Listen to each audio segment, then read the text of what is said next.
Have you ever heard of something so insane where people are actually getting more stressed out when it comes to buying a home than actually picking up a date? Well, apparently this is a thing now, according to Redfin. Qualtrics, which was ordered by Redfin. I mean, I guess Redfin just pays for these different studies to be done about different things, about people that how they feel about the housing market, all these weird things that we hear about, guys. And that's where I get some of these crazy stories and statistics sometimes, because you have companies like Redfin that can just throw money away on stuff like this. And they surveyed a bunch of people, and they figured out that 59% of current home buyers say that it's more stressful to buy a house than it is to get a date. And they also said that there's only two things that are more nerve-wracking right now than buying a house, and that is divorce and finding a new job. Funny enough that death isn't on that list, but I could see how those things can obviously be very stressful as well.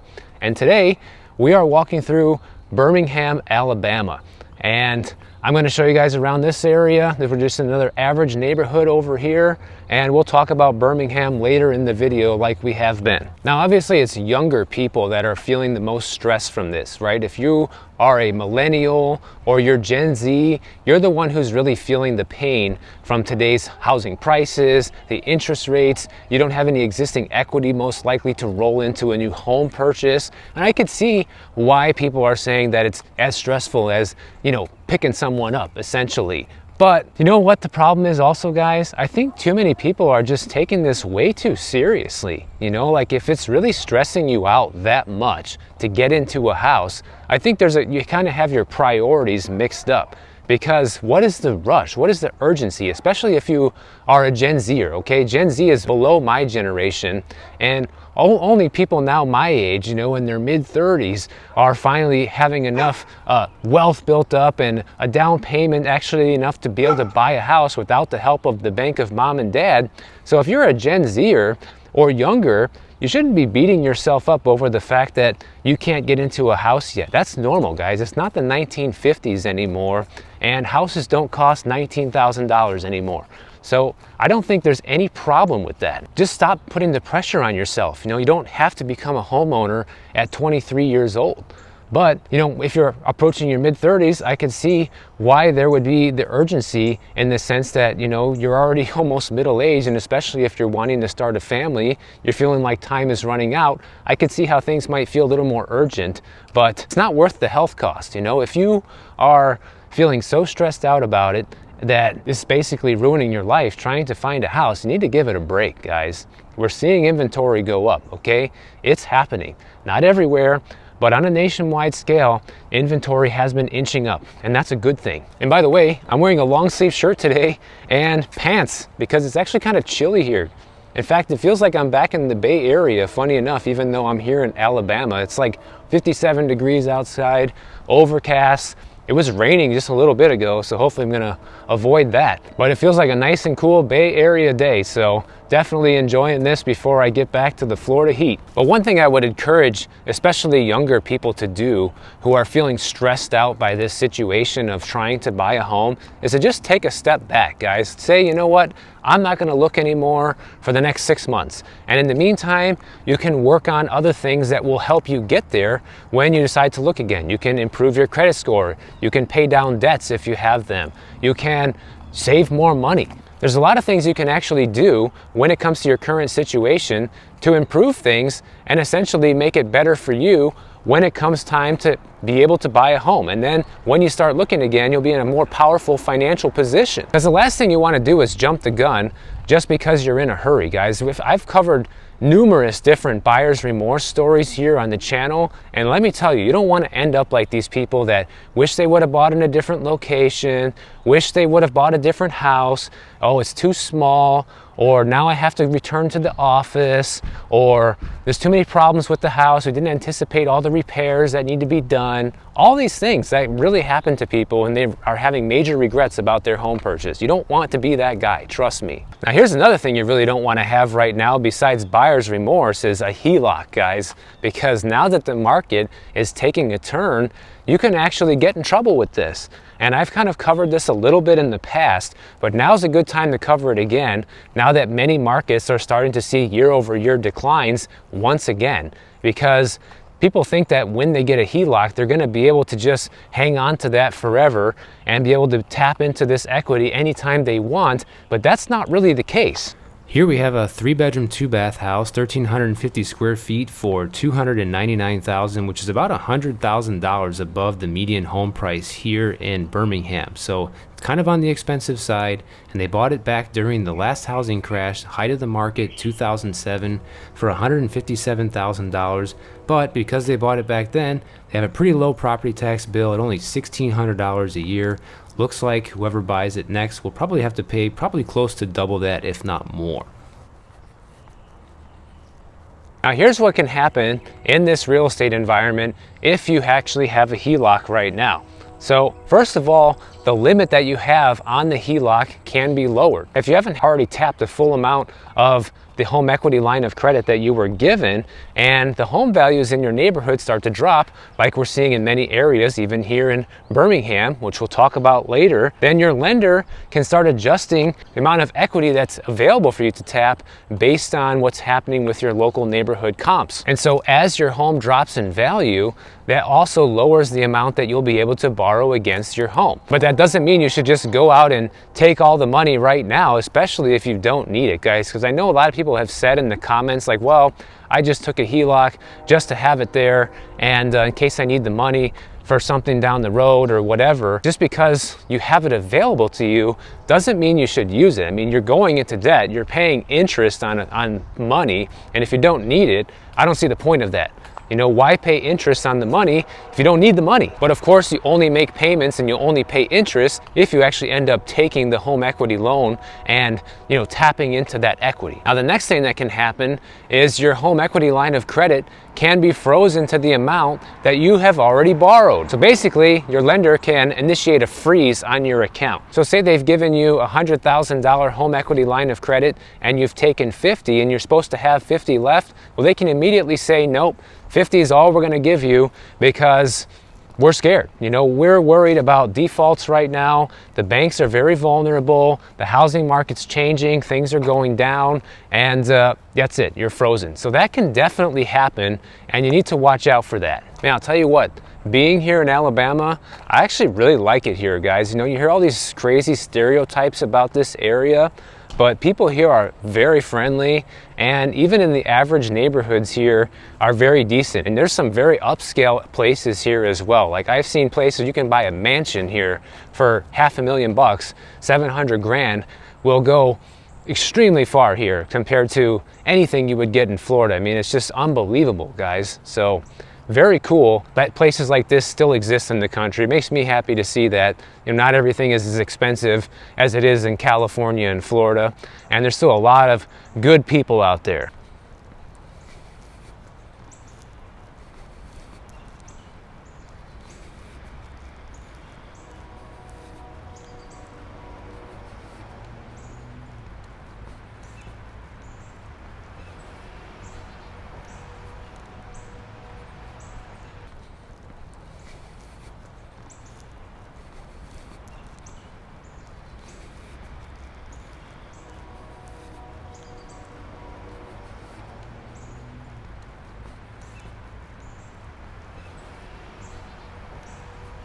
Now, the next thing that could happen if you have a HELOC, which is probably the worst case scenario, is that you could be forced to pay back your home equity line of credit in full at any moment. Now, your lender might not say, well, you have to pay it all back, but they might say, if you have an outstanding balance of, say, $50,000, they might say, well, we want $20,000 of it back right now because, let's face it, guys, the banks are not doing well. So that's a real possibility. And apparently the most likely scenario of why this would happen is, say, if you miss a couple payments. That's probably going to cause the biggest red flag. If you have a home equity line of credit and you miss a couple payments, they might say, you know what, we need our money back. This is getting too risky. And you don't want to be missing payments on this either, guys, because I've talked about this before.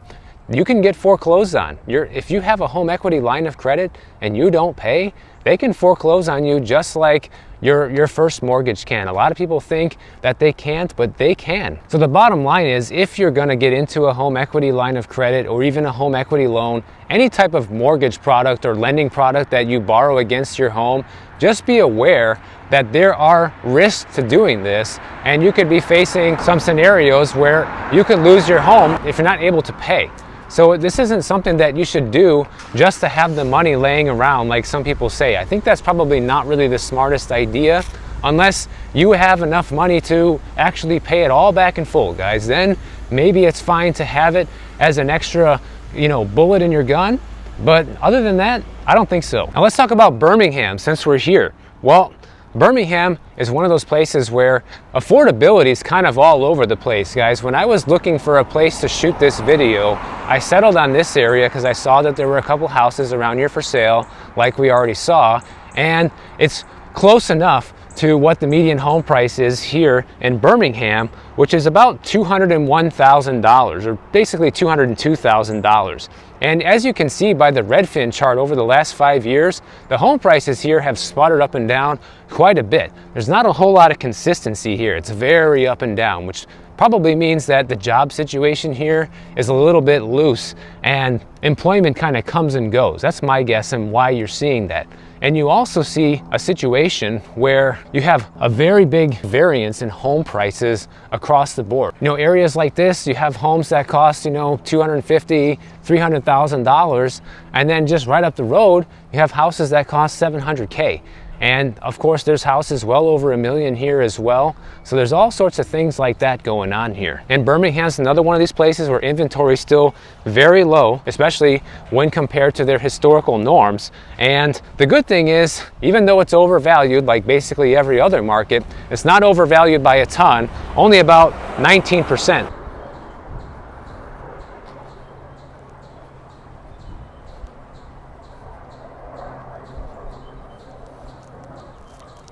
And in case you didn't notice, the home prices here are falling. In fact, they're down 2.5% year over year. And even in an extremely cheap market like this, where the average home is only $200,000, you still have home sales down by about 21% year over year. That's a significant drop. And the funny thing is, things are still affordable here, because when you look at the house payments as a percentage of income, it's still at 30% debt to income ratio, guys. So that's still well within the range of affordability for these homes. So Birmingham is actually a great example of a housing market where, even though inventory is still very low compared to where it was several years ago, home prices are still falling. And that's not how the dynamics of the housing market should be. The low inventory is what's been keeping prices so high in all these different areas across the country where the prices are still high. That, along with demand that is just insatiable in some spots, like Miami, for example, still one of the highest demand areas in the whole country for some reason. So my question is, what's going to happen to a market like Birmingham when they actually get back to the regular supply of homes on the market? What happens when you get back to having 6,000 homes on the market here like they did back in 2016? Because right now it's only about 2,700 homes for sale and prices are already falling. So what's going to happen then? That's the question everybody needs to ask themselves in their market. And this is kind of going back to my initial point at the beginning of the video, like, what's the rush, guys? We can literally see the slow moving collapse with real estate in many different areas right now on how things are starting to turn around. But yet you have people who are my age and younger that just have this burning desire to become a homeowner at all costs. In fact, I'm not going to share any names or anything like that, but I heard a funny story from my wife, Lizzie. One of her customers, one of her dog clients, just adopted 2 new dogs. So now she has 4 dogs, okay, that they want Lizzie to take care of. And here's the funny thing. They're looking at buying a house right now just because they have the dogs and they need the extra space. Because right now they're in an apartment or a condo or whatever, and they need to have the space for the dogs. So that's a good reason to be buying a house in this market, okay? So that just goes to show you how irrational some people are and how people just don't think, about what's going on in the broader economic situation. It's not something a lot of people give consideration to when buying in this environment. And I think that's what's happening a lot with these people who are saying, oh my God, this is more stressful than getting a date. Now, another thing I want to show you guys is one of my viewers, Alan, he sent me this email that he got from Toyota because he was looking at buying a new Toyota, and he's in touch with the dealership. And one thing that they've been doing is Toyota's been getting in trouble because they were basically playing pricing games when it comes to the MSRP. They basically got caught playing games with the MSRP on prices and trying to price fix their brand new cars, and it led to a situation where now they have way too many cars for sale. And this is happening right over in Melbourne, Florida. So let's take a look at what this email says from Toyota. I'm gonna skip all the formality stuff, but it says, the reason you're getting this email is because you either stopped by or expressed interest online recently for a new Toyota. We have more vehicles in stock than we have had in years, and the longer they sit, the less new model year vehicles we earn. I am offering just about every new vehicle we have in stock at or below the invoice price, and that's invoice, not MSRP. Can you let me know a little bit about the vehicle you're looking for so I can put together an aggressive offer for you? You're welcome to text my phone or just respond to this email. I look forward to hearing from you. So what does that tell you, guys? Toyota's desperate right now. They need to sell these cars. And because they tried to play this greedflation game where they just wanted to keep all the cars on the lot and raise the price and make it look like, supply is short, even when it really wasn't. Now it's starting to backfire. Now they're starting to have to pay the price, and that price is too many cars on the lot that they're gonna have to slash prices on big time in order to sell. This is a couple things I want to talk about with this. Number one, it shows all the games that have been being played during this whole supply and demand crisis with everything during the pandemic. Some of it was real, some of it was fake. Some things we really couldn't get because the world was shut down. Other things like this that were shut down temporarily, but once it started coming in stock, then they started playing artificial greedflation games with their supply to make it look like things were still short and try to get the maximum dollar out of everybody. And now that people are starting to run out of money and the recession's starting to kick in, that's not happening anymore. So oops, what now? And I think we're actually going to see a similar situation play out in the housing market. Now, obviously, you don't have a bunch of sellers sitting on the sideline and saying, well, I'm just not going to sell because I want to keep the supply short. People are not selling because they either can't afford to move, because they couldn't even afford to buy the house they live in now. That's a big reason why people aren't selling. And the other reason is they just can't find anything that they want to buy for the money at these rates. So it's like, I might as well stay where I'm at. I have a cheaper payment. If I downsize to this house, I'm going to have a higher payment than I had before. So why would I do that? So a lot of it just comes down to, common sense. And it's not like people are hoarding homes on the market. It's just that the conditions aren't favorable for them to list it for sale. And here's another thing that we can look at right now to show that the economy is not doing so hot. Check out this Twitter post that another one of my viewers sent me. It says that, I'm sure this is fine. Fidelity 401k hardship withdrawal rate at record highs. Check this out. You have the 2022 numbers far beyond where they were back in 2019, which was the last high. Who knows where they're actually going to be at now in 2023.